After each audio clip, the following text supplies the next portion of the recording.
बिस्मिल्लाहिर्रहमानिर्रहीम। अस्सलाम वालेकुम व्यूअर्स, उम्मीद है आप सब खैरियत से हैं।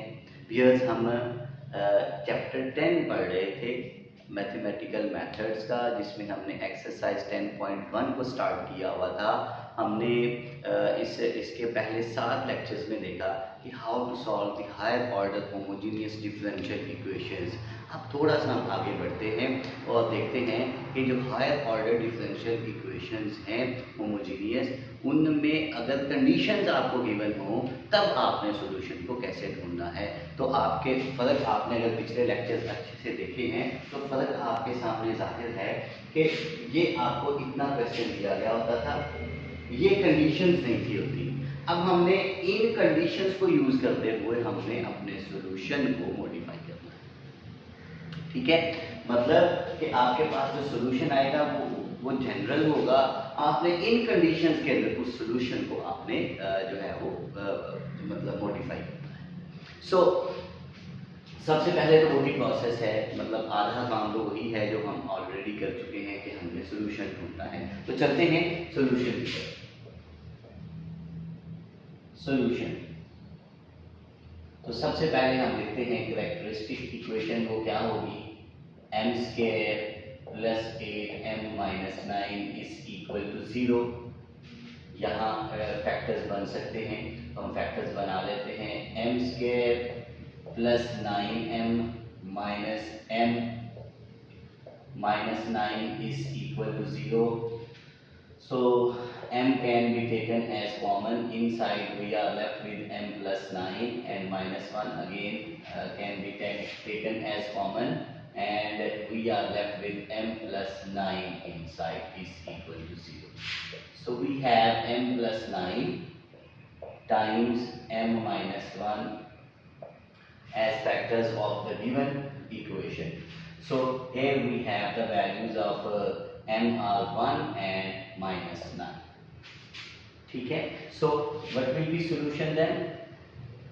So solution is y is equal to c1 e raised to power 1x, 1 बेशक ना लिखे आप, ठीक है, plus c2 e raised to power minus 9x. This is your general solution. यहाँ तक हम लोगों ने पिछले सारे क्वेश्चन में किया, m की वैल्यूज ढूंढ के हमने सॉल्यूशंस लिखे। अब हमने इन कंडीशंस को यूज करना है। इसमें देखिए पहली कंडीशन क्या है कि y of 1 is equal to 1। In fact होता है y of x is equal to, let's say कोई भी आंसर है आपके पास, x नॉट कह लें सपोज। इनफैक्ट ये y की value y of x is equal to, ये हमारे पास जो है वो y, यानी आपके पास ये x की वैल्यू यहाँ पे 1 है और y की वैल्यू आपके पास भी 1 है। ठीक है, तो हमने बारी बारी पहले इस कंडीशन को यूज करना है और इस कंडीशन को यूज करना है। इन कंडीशंस को यूज करके आपके पास ये जो कॉन्स्टेंट्स हैं इनकी वैल्यूज आ जाएगी। और याद रखिएगा, जब भी वो सॉल्यूशन को स्पेसिफाई करना चाहेगा तो उतने आपके पास कंडीशंस बताएगा जितने कांस्टेंट्स होंगे या जितनी डिग्री होगी। क्यों, जितनी डिग्री होगी कांस्टेंट्स उतने आएंगे। अब डिग्री 2 है तो 2 कंडीशंस हैं। आगे चल के हम देखेंगे कि अगर डिग्री 3 हो जाती है तो 3 कंडीशंस होंगी, 4 डिग्री हो जाती है 4 कंडीशंस होंगी। ठीक है, तो उसका मतलब ये भी होता है कि जितनी डिग्री है उतने कांस्टेंट्स आने हैं और उतने कांस्टेंट्स के लिए इनफैक्ट आपको उतनी कंडीशंस देना पड़ती हैं, सो दैट हम सारे कांस्टेंट्स की वैल्यूज जो हैं वो यूनिक वैल्यूज ढूंढ सकें। सो हम बारी बारी इसको यूज करते हैं। इसमें देखिए y भी है और y प्राइम भी है, यानी y का डेरिवेटिव भी है। तो फर्स्ट ऑफ ऑल हम इसका एक डेरिवेटिव ले लेते हैं सो दैट हम कंडीशंस यूज कर सकें। तो इसका derivative y prime must be equal to c1 will remain as it is. The derivative of e power x is e power x. Nothing will be changed in this term. So from here c2 as it is और e power minus 9x का derivative e power minus 9x और minus 9x का further derivative हो जाएगा minus 9। Done. सो हमारे पास बना c1 e raised to power x minus 9 c2 e raised to power minus 9x. So call this as 2. Now we have equations according to the given conditions. y की value भी हमारे पास है और y prime की value भी है। अब y की वैल्यू जो है वो हम इक्वेशन 1 में पुट करेंगे और जो y प्राइम की वैल्यू है वो हम इक्वेशन 2 में पुट करेंगे। सो यहाँ पे लिखते हैं eight y of 1 is equal to 1 implies that x is equal to y both are, यानी x की वैल्यू भी 1 है और y की वैल्यू भी 1 है। तो ये वैल्यू हम इस इक्वेशन में लिखते हैं। सो 1 implies that, देखिएगा y की value 1 is equal to c1 e raised to power 1 यानी e आएगा plus c2 e raised to power minus 9 x की वैल्यू। ठीक, तो इसे हम सीधा करके लिख लेते हैं। मीन टू से c1 e plus c2 e raised to power minus 9 is equal to 1. Call this as equation. अब ये हमने कंडीशन ये वाली यूज कर ली, ये कंडीशन हम यूज कर चुके हैं। अब हम अगली कंडीशन यूज करते हैं। सेकंड कंडीशन कौन सी है हमारे पास? At y prime of 1 is equal to 0. What is meant by that? x की वैल्यू 1 है और y की वैल्यू हमारे पास 0 है। ठीक है, ये वैल्यूज हम जो है वो डेफिनेटली y प्राइम वाली जो हमारे पास इक्वेशन है हमने उसे इक्वेशन नंबर 2 का नाम दिया हुआ है। So put these values of x and y in equation number 2. So 2 will imply that y prime is, sorry, y prime 0 is equal to c1 e raised to power 0, यानी c1 e raised to power 0 minus 9 c2 e raised to power sorry यहाँ पे 1 है, so e raised to power minus 9 done.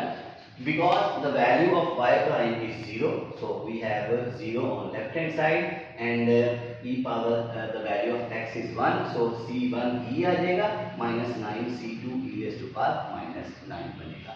अब यहाँ से देखिएगा हम c1 e की वैल्यू निकाल सकते हैं। We can find the value of c1 e dash must be 9 c2 e raised to power minus 9. Call this as equation number 3. अब यहाँ देखें c1 e की वैल्यू ये हम यहाँ पुट कर देते हैं। ठीक है, तो फिर हमारे पास जो है वो c1 e इस इक्वेशन में से एलिमिनेट हो जाएगा, हमारे पास c2 e बचेगा। So put this value of c1 e in equation number 3. Putting value of c1 e from 3 in 2. So what will be 2 this call this as equation number 4 and this is equation number 3. So from 4 in equation number 3. So देखिएगा c1 e की value हमारे पास है 9 c2 e raised to power minus 9 plus c2 e raised to power minus 9 is 1. अब definitely इसमें से e raised to power minus 9 common आ सकता है, common आएगा तो इनसाइड 9c2 प्लस c2 ये बन जाएगा 10c2 e raised to power minus 9 is 1. We need to have the value of c2. What will be that then? c2 must be equal to, यहाँ पे लिख लेते हैं, c2 must be equal to 1 upon 10 e raised to power minus 9. Clear? So this is the final value of c2. Now put this value of c2 in equation number 4 to get the value of c1 also. So 4 implies that c1e is equal to 9, c2 की value है 1 upon 10 e raised to power minus 9 into e raised to power minus 9. Is it? So these must cancel each other. Numerator denominator same है, they must cancel each other. So we have C1 is equal to 9 upon C, 9 upon E. ये E जो जाके divide हो गया, so हमारे पास बना 9 e raised to power minus. So this is the final value of C1. This is the final value of C1. अब ये दो वैल्यूज हमने किस लिए ढूंढी थी, ये हमारा था जनरल सॉल्यूशन, ये दोनों वैल्यूज हम इसमें पुट अप कर देते हैं, ठीक है। सो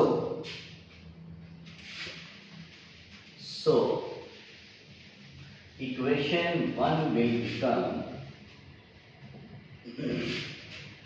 1 implies that y is equal to C1. C1 की वैल्यू हमारे पास है 9 e raised to power minus 1 और वो हमारे पास था e raised to power 1 और प्लस C2 की value 9C2, sorry, the value of C2 is 1 upon 10 e raised to power minus 9 और यहाँ पे था हमारे पास e raised to power minus 9, e raised to power x, यहाँ पे था e raised to power minus 9x. सो हमने जो सॉल्यूशन था उस सॉल्यूशन में हमने क्या किया कि हमने C1 और C2 की वैल्यूज जो है वो रिप्लेस कर दी हैं। अब फर्दर हम इसे सिंप्लीफाई कर सकते हैं। So y must be equal to 9 e raised to power x minus 1 plus 1 upon 10 e raised to power, ये देखिएगा माइनस 9 जब कॉमन आएगा तो ये बन जाएगा 1, ठीक है। So this is your final solution of the given differential equation under the given conditions. वो आपने ये क्वेश्चन जो है वो अंडरस्टैंड किया होगा, मुश्किल नहीं है। जनरल सॉल्यूशन आपने वैसे ही ढूंढना है जैसे आपने पिछले क्वेश्चंस में ढूंढा। नया जो काम है वो यही है जो आपने अपने कंडीशंस जो हैं वो यूज़ करनी है। उन कंडीशंस में देखें कि मतलब y तो हमारे पास है, y प्राइम नहीं है। y प्राइम का मतलब है वो जो आपने सॉल्यूशन निकाला था आपने उसका एक डेरिवेटिव ले लिया। अब आपके पास कंडीशंस के अकॉर्डिंगली इक्वेशंस मौजूद हैं जिनमें आपने वैल्यूज पुट अप करनी है।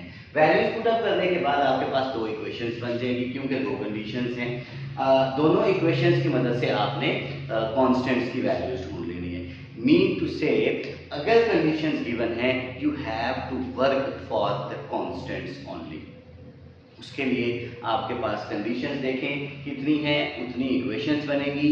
उन इक्वेशंस को यूटिलाइज करते हुए आपने कांस्टेंट्स की वैल्यूज ढूंढनी है। और ये मैं बताता चलूँ कांस्टेंट्स की वैल्यूज ढूंढने के लिए आपके पास जितनी इक्वेशंस बनती हैं इक्वेशन के सॉल्यूशन के मेथड्स आपने सीखे हुए हैं। मसलन आप कंपैरिजन से भी यानी कोएफिशिएंट्स को कंपेयर करके भी आप उनको ऐड सब्ट्रैक्ट करके भी आप निकाल सकते हो। आप वैल्यूज यानी सब्स्टिट्यूशन मेथड से भी निकाल सकते हो। आप मैट्रिक्स वाला मेथड भी लगा सकते हो। आप रो कॉलम ऑपरेशंस भी लगा सकते हो। वो आप पे डिपेंड करता है किस तरह से आप लोग इजीली उन इक्वेशंस को सॉल्व करेंगे फॉर द कांस्टेंट्स, ठीक है। वो जो कांस्टेंट्स जब आपके पास फाइनल आ जाएंगे वो आपने फिर जो जनरल सॉल्यूशन था उसमें आपने पुट कर देनी है और वो जो फाइनल सॉल्यूशन बनेगा जैसा कि ये बना, this is the final solution of the given differential equation under the given conditions. Okay, खुश रहें, दुआ में याद रखिएगा। अल्लाह हाफिज।